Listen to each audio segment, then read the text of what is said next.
Et maintenant, on va parler de Nicolas Sarkozy qui publie son livre aujourd'hui, qui sort aujourd'hui, Journal d'un prisonnier chez Fayard. Et l'ancien président de la République souligne, notamment dans son livre, son opposition au Front républicain.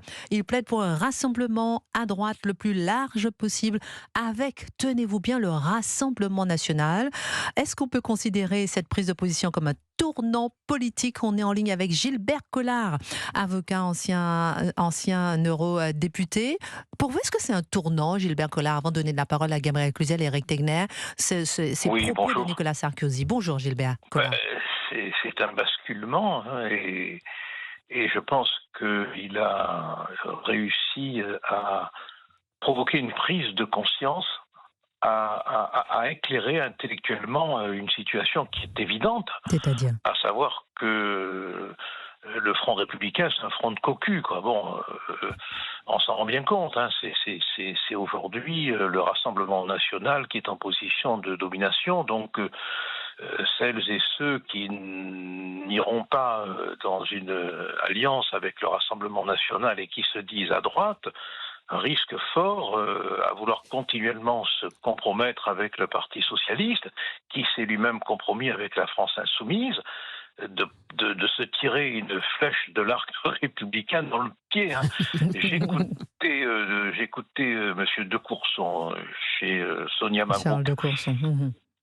Charles de Courson, oui, qui est le centriste le plus mou de toute l'histoire du centre et qui racontait très, très embarrassé que entre LFI et le Rassemblement national, au nom des valeurs républicaines, bien sûr, on ne sait pas pourquoi les valeurs républicaines, du reste, ne seraient que d'un côté et pas de l'autre, ils s'abstiendraient.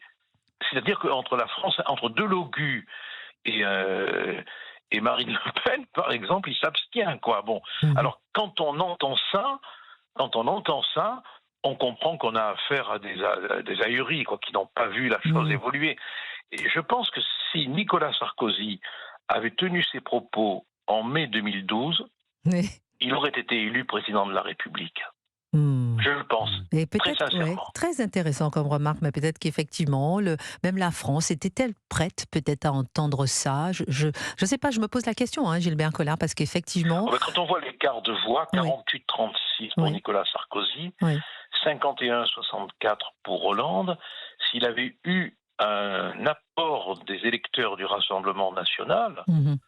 il était élu. Il lui suffisait de choisir un ou deux ministres compatibles. Voilà, Mais bon, à compatibles. l'époque, est-ce que c'est le même Rassemblement national qu'aujourd'hui? Est-ce que les gens avaient Oh oui, le même regard? c'était le Est-ce même. que Marine avait oui, pris ses distances, elle oui, mais avait j'ai l'impression exclu. qu'il y a une évolution même depuis. Oui, mais en tout cas, votre remarque est complètement juste. Gabriel Cluzel, peut-être une remarque sur les propos. Restez avec nous, hein, Gilbert Collard, sur les propos de Nicolas Sarkozy. Est-ce que voilà, c'est aller vers une union des droites, c'est aller vers plus de lucidité? Je mets ça en parallèle avec le sujet qu'on avait juste avant. On a l'impression que c'est deux mondes différents, hein. C'est-à-dire qu'on vient de parler de la gauche et en réalité, bon, voilà, c'est quand même le Rassemblement national. N'oublions pas que c'est le premier parti de France. Non, mais là, nous vivons une bascule politique. Il y a des moments comme ça dans la vie politique où se jouent des grands changements, des tsunamis. Là, c'est un peu le mur de Berlin. Parce que l'arc républicain, c'est un petit mur de Berlin, le front républicain, le cordon sanitaire qui est en train de s'effondrer. Alors c'est vrai que c'est un coup de tonnerre. Maintenant, est-ce qu'il n'arrive pas un peu tard? On peut jamais refaire l'histoire, on peut pas faire du chronie, mais néanmoins, moi je partage, j'avoue, l'avis de Gilbert Collard. Je pense que la droite s'en serait mieux sortie si elle n'avait pas accepté de jouer ce jeu de la gauche. Alors, Elle s'est fait intimider. Et aujourd'hui, malheureusement, les Républicains pour eux, sont pas en position de force pour négocier avec le RN. Mais c'est ça. Ça aurait été le cas avant, mais pas maintenant.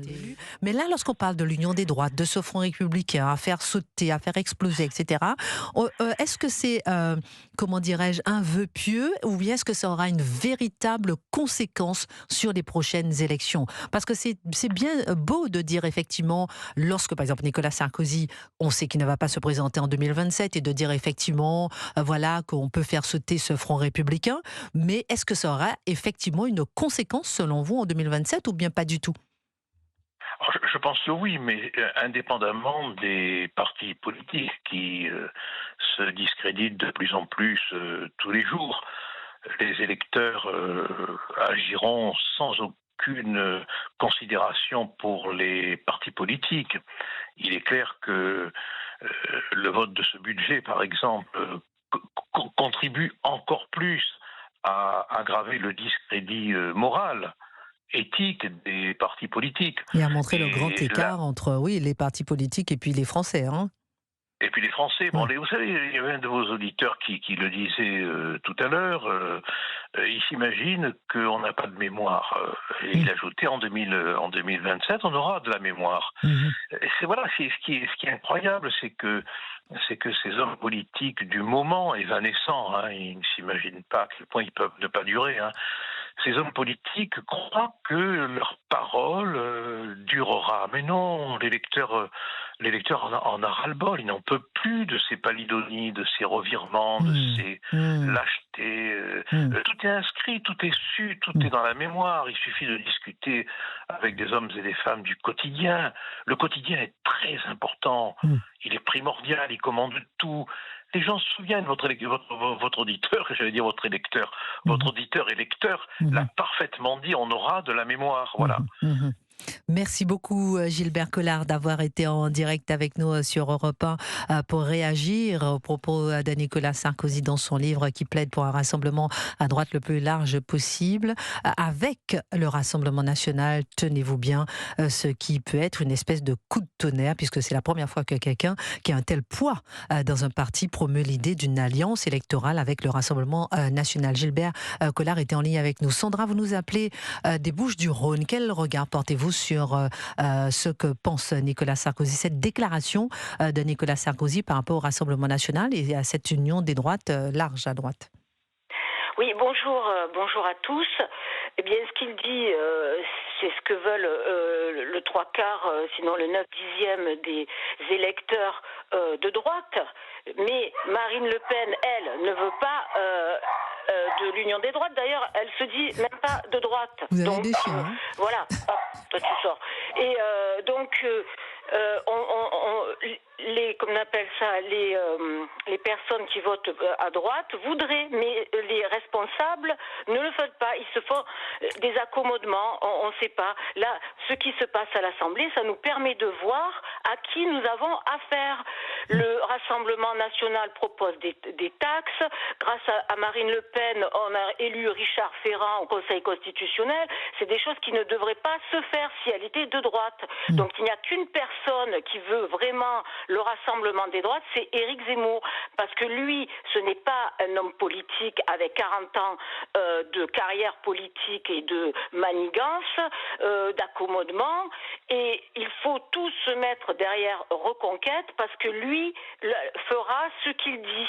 Voilà. Ouais, j'entends bien ce que vous dites, Sandra. Est-ce que c'est pas un peu facile aussi, peut-être, je fais l'avocat du diable, hein, d'être à la place d'Éric Zemmour et de vouloir une union des droites lorsque le RN, lui, n'est pas forcément pour, parce qu'il est le premier parti. Reconquête, ils n'ont pas de députés à l'Assemblée nationale, ils ont seulement des eurodéputés. Est-ce que c'est pas peut-être un peu plus simple dans ce sens-là? Ça permet de voir que ceux qui ont des places à l'Assemblée ne se comportent pas dans l'intérêt de la France. Ça nous permet de voir ça. Ensuite, évidemment, Éric Zemmour n'a pas de député à l'Assemblée. Mais il faut écouter ses propositions, comme Sarah Knafo, qui avait fait une proposition de 80 milliards de baisse du budget. pour le budget. Des dépenses de Donc l'État. personne n'en parle et toutes ces données étaient disponibles pour qu'ils s'en servent. On part d'un principe de ne pas faire de taxes supplémentaires, voilà, de faire des réductions d'impôts. Ensuite, on comprend que le Rassemblement national qui est en tête ne veuille pas forcément s'accorder, mais on ne sait pas très bien ce qu'ils veulent, à droite, à gauche, maintenir leur poste. C'est ça ce qu'ils font. Il semblerait, on le voit à l'Assemblée, regardez les gens. J'avais la personne qui est intervenue avant et qui a dit oui, moi je voterai Retailleau, mais qu'est-ce qu'il lui faut? Qu'est-ce qu'il a fait Retailleau Jadot, il n'a rien fait, il n'a fait que parler. Qu'est-ce qu'il leur faut? Oh, il y en a qui ne parlent même pas. Hein, donc, oui, oui. Mais en tout cas, merci beaucoup, ma chère Sandra, pour cet appel à l'union des droites.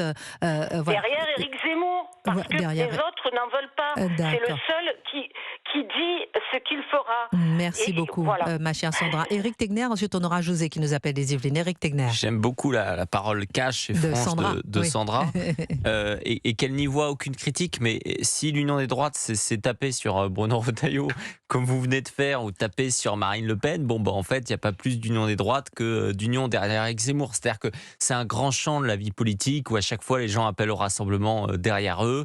En règle générale, ce qui compte, c'est pas d'ennemis à droite. C'est la seule chose qu'il faut. C'est-à-dire qu'en fait, arrêter que les gens de droite se tapent dessus, donc arrêter que Reconquête tape sur le RN, que RN tape sur Reconquête. Il y a déjà un adversaire, c'est Macron, et c'est l'extrême gauche. Donc c'est d'abord ça, et ensuite de savoir d'entendre dans le cadre d'un second tour.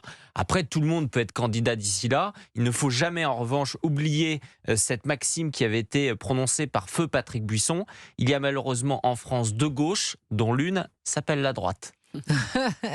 On l'a bien vu, effectivement. Merci beaucoup, Éric Tegner. On a José qui nous appelle des Yvelines. Alors, José, qu'est-ce que vous pensez de cette prise de position qu'on peut considérer comme un coup de tonnerre de la part de Nicolas Sarkozy, qui parle d'un rassemblement, qui prône un rassemblement à droite le plus large possible avec le Rassemblement national? Bonjour Christine, bonjour à tous. Bonjour José. Alors déjà, je suis content d'être sur d'être auditeur aujourd'hui. C'est un plaisir pour nous pouvoir aussi. m'exprimer. Donc merci beaucoup. Alors moi, j'appellerais même pas ça un coup de tonnerre. J'appellerais ça un moment du bon sens et de la logique. Je disais en régie tout à l'heure, donc moi je suis né en 70, donc mes années de lycée et de collégien, on va dire même, j'ai connu le Front National. Et aujourd'hui, on veut faire peur à tout le monde avec le Front National, et les gens font encore l'amalgame. Certains politiciens, on voit bien quand le débit devient un peu plus rapide et on n'a pas le temps de réfléchir et de peser ses mots, ils parlent du Front National et plus du Rassemblement National.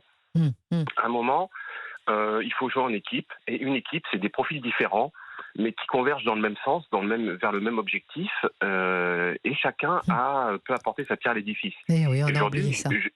Oui, et jouer en équipe aujourd'hui, c'est avoir une droite, moi je disais, une droite forte, une droite dure, une droite qui s'élargit et qui veut le respect donc des salariés, le respect du drapeau français,